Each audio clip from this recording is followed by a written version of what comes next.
السلام عليكم ورحمة الله وبركاته. ازيكم يا حبايبي؟ عاملين ايه؟ يا رب تكونوا بخير. يوم جديد ويوم سعيد علينا وعليكم يا رب. النهاردة هنعمل مع بعض احلى طبق رز بلبن هتكليف حياتك. رز بلبن بتاع المحلات ابو وش مكشكش الكريمي زي العسل.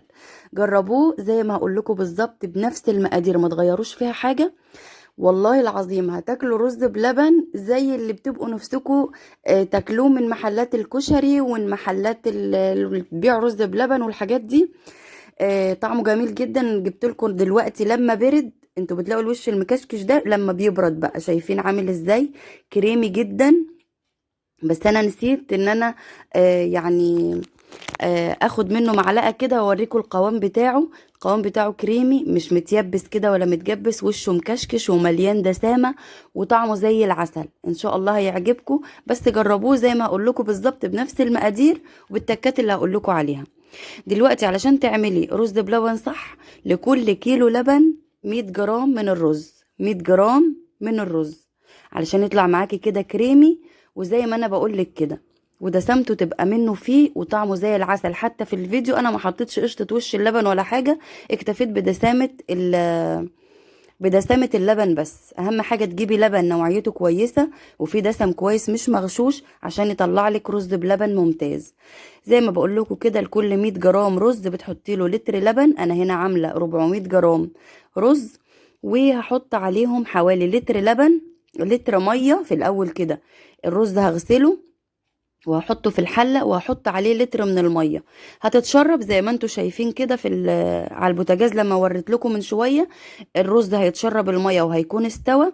هحط زي ما قلت لكم الأربعة لتر بقى لبن. لكل 100 جرام رز لتر لبن. انا عامله 400 جرام، يبقى هحط 4 لتر لبن. حطيتهم زي ما انتوا شايفين، واللبن كان خارج من الفريزر، سبته لغايه لما فك شويه، وسبته وحطيته بقى لما فك وغلي على البوتاجاز. يعني بسيبه على النار كده، على نار هادية لحد ما يغلي. بعد كده بالنسبة للنشا بقى، المقدار المظبوط جدا للنشا اللي هيكون ناجح معاكي من اول مرة هتعمليه فيها. لكل لتر لبن 3 معالق كبار نشا. 3 معالق من بتوع الاكل اللي بناكل بيهم دول. يبقى لكل لتر لبن 3 معالق كبار نشا. انا هنا عاملة 4 لتر في 3، يبقى ب12 معلقة نشا. تمام. هدوبهم كده في كوباية مية ولا في كوباية ونص مية. وبعد ما اللبن بيغلي بروح حاطه السكر بتاعي. السكر بقى ده طبعا حسب الذوق، في ناس بتحبه دلع، في ناس بتحبه مسكر. السكر المظبوط بالنسبة لي بحط كوباية وربع او كوباية ونص على اللترين اللبن.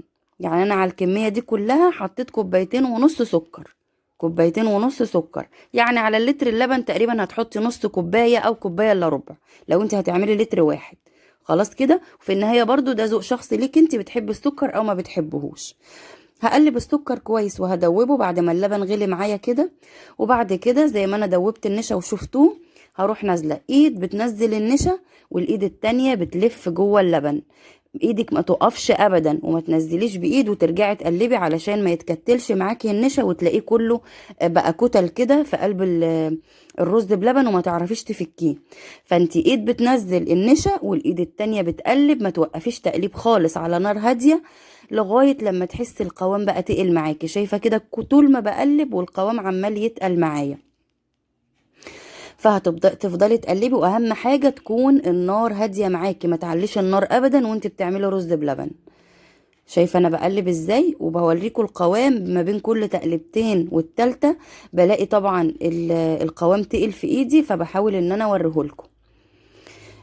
التقليب زي ما شايفة، كل ما تقلبي على نار هادية كل ما قوام الرز معاكي يطلع تحفة ويطلع كريمي وما فيهوش اي تكتلات. خلاص كده القوام تقل معايا وبقى زي الفل. هروح بقى جايبة يا اما فانيليا بودرة يا اما فانيليا سايلة. انا من انصار الفانيليا السايلة، ريحتها قوية جدا وتحفة وبتخلي طعم الحاجة خطير. انا حطيت على الكمية بتاعتي اللي هم 4 لتر لبن دول، حطيت معلقتين كبار فانيليا سايلة. ريحته كانت قوية وطعمه فظيع بجد، هيعجبكم جدا، خطير خطير جدا. صدقوني انا لما بقول لكم على وصفة او بقول لكم على طريقة حاجة، بقول لكم على الطريقة المظبوطة، لان انا عارفة ان المقادير غالية والواحد ما يخاطرش بمقادير اليومين دول. فانا صادقة معاكم عشان محدش يعمل حاجة ويجرب طريقة من عندي وتفشل معاه فيدعي عليا. فلما اقول لكم على طريقة صدقوني بتكون فعلا ممتازة. خلاص كده انا حطيت الفانيليا وانا طافيه النار، يعني انا طفيت النار لما القوام تقل وحطيت الفانيليا. ودلوقتي بقى كل ما اجي افرغ اهم حاجه تقلبي تقليب كويس جدا علشان تاخدي من الرز ومن اللبن، وما يبقاش في اطباق عندك فيها رز كتير واطباق فيها لبن كتير. تقلبي تقلبتين كده زي ما انت شايفه، اقلب تقلبتين واروح واخده المغرفه ومفرغاها في الطبق.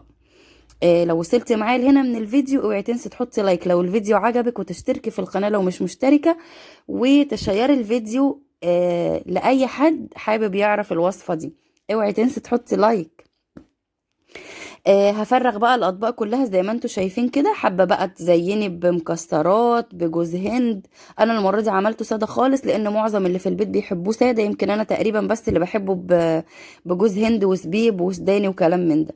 فاختصرت المره دي وعملته كده ساده خالص.